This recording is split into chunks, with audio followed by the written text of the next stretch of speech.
क्या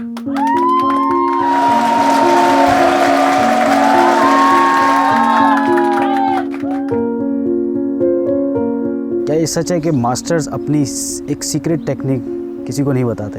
हाँ बिल्कुल छुपा के रखते हैं, क्योंकि वो हर किसी के काबिल नहीं होती वो टेक्निक। हमारा आपको क्या लगता है, आपको वो इज़्ज़त कब मिलेगी जो नॉर्मल स्पोर्ट्समैन को मिलती है? माइट बी कि मरने के बाद शायद शोहरत मिल जाए, क्योंकि यहाँ पे लोगों को मरने के बाद ही शोहरत मिलती है। हमारे इतने सारे मेडल्स, इतनी सारी अचीवमेंट्स, कहाँ से शुरू हुआ ये सफ़र? यार ये बचपन में जब मदरसे में पढ़ता था ना, तो बड़ा शौक़ था। वहाँ पे फड्डे वगैरह होते थे मदरसे में, तो वहाँ पे बड़ा शौक़ था मुझे कि यार मैं जो है ना अपने लिए कुछ करूँ, कुछ ऐसी चीज़ हो कि जिससे मुझे जो है ना किसी चीज़ की ज़रूरत फील ना हो। तो फिर इत्तेफाक ऐसा हुआ कि वहाँ पे घर के करीब ही एक मार्शल आर्ट सेंटर था, वहाँ पे मैंने एडमिशन लिया। स्टार्टिंग बड़ी अच्छी रही, बड़ी टफ़ एक्सरसाइजेस थी, बड़ा अच्छा लग रहा था स्टार्टिंग में, लेकिन फिर जैसे जैसे आगे बढ़ते गए उसमें प्रोफेशनलिज्म आता गया। नेशनल खेले, इंटरनेशनल इवेंट्स खेले, वहाँ से फिर अचीवमेंट्स का सफ़र स्टार्ट हुआ और अल्हम्दुलिल्लाह आज वर्ल्ड सिल्वर मेडलिस्ट हूँ और वर्ल्ड सेकंड रैंकिंग है 2015 की। सबसे बड़ी अचीवमेंट क्या थी आपकी? सबसे बड़ी अचीवमेंट जो थी वो मेरी वर्ल्ड का सिल्वर मेडल था, जो कि 2015 में मैंने वर्ल्ड चैम्पियनशिप में हासिल किया था। और उसके बाद फिर अल्हम्दुलिल्लाह कंटिन्यू है अचीवमेंट्स, और आज भी कंटिन्यू है। अभी भी अल्हम्दुलिल्लाह रिसेंटली पार्टिसिपेट किया था और 5th पोजीशन बनी थी वर्ल्ड में। जब हमारा आपने वर्ल्ड का मेडल लिया तो उस वक्त आपके खुशी के लम्हात क्या थे? बेसिकली तो मेरे लिए सारे मेडल जो है ना वो एक जैसे ही होते हैं। वो भले लीग का मैच हो या वर्ल्ड चैम्पियनशिप का मैच हो या वो कोई भी इवेंट हो, मैं जब रिंग में उतरता हूँ ना तो मैं अम्मार होता हूँ और वो मेरा पहला मैच होता है, और वही मैं उसी लगन से, उसी जज्बे के साथ मैं उसको पार्टिसिपेट करता हूँ, उसको खेलता हूँ, और उसकी मेरी जीतने की लगन जो है ना वो सेम होती है। वो भले छोटे लेवल का मैच हो या बड़े लेवल का मैच हो, मैं उसमें कैटेगराइज नहीं करता हूँ। मेरा जो है वो पैशन और मेरा जो है एफर्ट जो है वो सेम होती हैं हर इवेंट में। हमारे इतने सालों के अंदर कभी गवर्नमेंट से कोई शिकायत रही है? सभी करते हैं शिकायत, लेकिन इसमें कौन सी नई बात है, सारे स्पोर्ट्समैन कर रहे होते हैं शिकायत।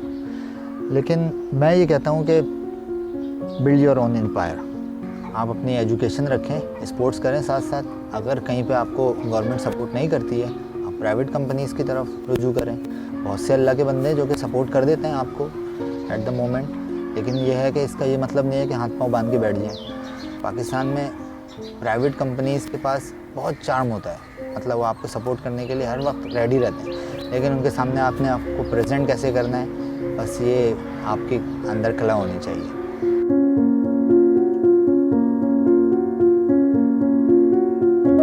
बेसिकली तो हमारा जो आर्ट है ना जुजित्सु, ये तो मुझे लोगों को समझाने में ही 15 मिनट लग जाते हैं। वो इसी वजह से है कि क्योंकि ये किरदार जो है वो अदा करना है मीडिया वालों ने, ये उन्होंने अब जो है वो हमारे यहाँ मीडिया पे जो है वो सिर्फ सियासत पे गुफ्तगू होती है, और किसी चीज़ पे उन्होंने गुफ्तगू का कोई चैनल है ही नहीं कि स्पोर्ट्स का कोई चैनल हो, कोई अच्छे चैनल हो जिसमें डिफरेंट स्पोर्ट्स की जो है वो कवरेज आ रही हो, डिफरेंट स्पोर्ट्स की। क्रिकेट के अलावा भी, क्रिकेट भी होना चाहिए, उसके अलावा भी डिफरेंट स्पोर्ट्स की कवरेज होनी चाहिए, साथ साथ ऐसे चैनल्स भी होने चाहिए।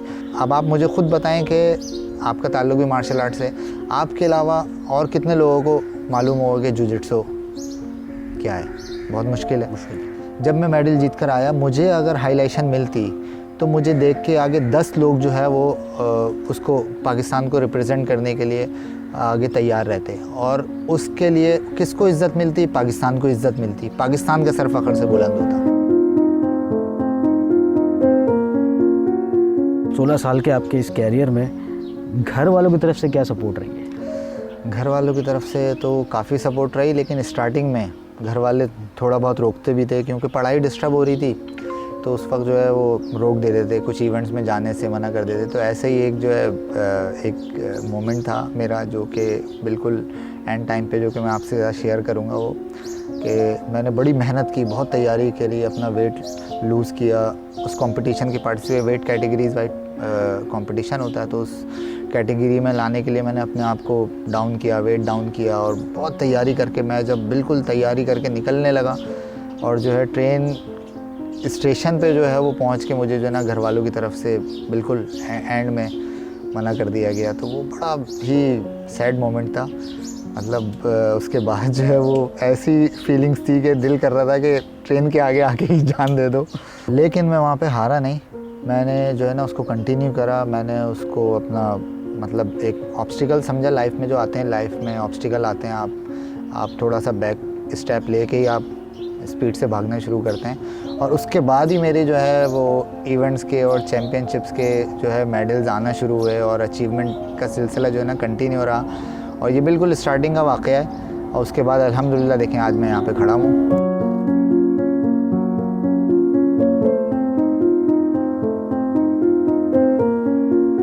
अच्छा, ये बात सच है कि मास्टर्स जो है वो अपनी एक टेक्निक, खुफिया टेक्निक छुपा के रखते हैं? हाँ बिल्कुल छुपा के रखते हैं, क्योंकि वो हर किसी के काबिल नहीं होती वो टेक्निक। उसको उसी के साथ साथ जैसे जैसे स्टूडेंट का स्टेज बढ़ता जाता है, फिर उसको वो टेक्निक सिखाई जाती है। ऐसा नहीं कि इनिशियल लेवल पे आपने किसी भी स्टूडेंट को सिखा दी, पहली बात तो ये कि उसको समझ ही नहीं आएगी। दूसरी बात ये है कि लेट सपोज अगर उसको समझ आ भी गई तो वो अगर किसी पे अप्लाई कर ले तो वो बड़ा नुकसान हो सकता है, तो इस वजह से देखभाल के चलना पड़ता है। तो अम्मार, इतने मेडल लेने के बाद शोहरत कब मिलेगी फिर आपको? मतलब जैसे दूसरे स्पोर्ट्स को मिलती है, क्रिकेट वालों को मिल जाती है, अदर स्पोर्ट्स को मिल रही होती है, तो आप कब उस फ्रेम में आएंगे? अपने आप को कब देखते हैं उस फ्रेम में? माइट बी कि मरने के बाद शायद शोहरत मिल जाए, क्योंकि यहाँ पे लोगों को मरने के बाद ही शोहरत मिलती है। मरने के बाद ही उसका बंदे का एहसास किया जाता है कि यार फिर जो है वो मर गया है, तो फिर उसको लोग पूछ रहे होते हैं, उसके पीछे कसीदे पढ़ रहे, मीडिया भी भाग रहा होता है। मीडिया भी भाग रहा होता है। लेकिन जब ज़िंदा होता है उसकी अचीवमेंट को कोई पूछता नहीं है, क्या किया उसने लाइफ में, अपनी पूरी लाइफ दे दी है अपनी पाकिस्तान के लिए, अपने मुल्क के लिए, अपनी कंट्री के लिए, अपने लोगों के लिए, नहीं पूछते लोग। इसी तरह का यहाँ पे माहौल है।